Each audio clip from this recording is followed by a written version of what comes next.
happens, sir, kasi nagkaroon po today, second day ng hearing, how different will your hearing be compared to, sabihin po natin dun sa Senado ngayong araw?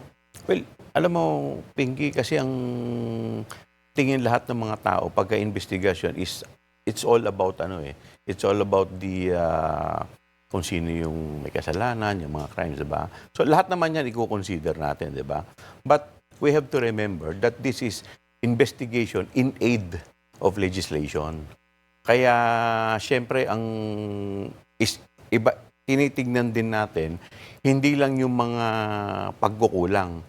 Ano rin yung mga remedyo na dapat nating gawin? Kailangan ho ba bang pag-usapan yung panukala ni Senate President Chis Escudero na dapat wala ng kapamilya na sumasali sa mga kontrata ng gobyerno until the fourth degree? Would that be something that could be in aid of legislation? I think there is a law na talaga namang bawal, if I'm not mistaken. At saka siyempre para maiwasan na rin yung mga duda ng mga kababayan natin na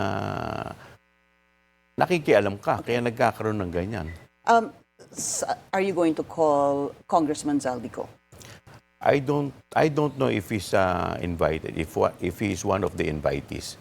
So kasi nakapokus kami doon sa 15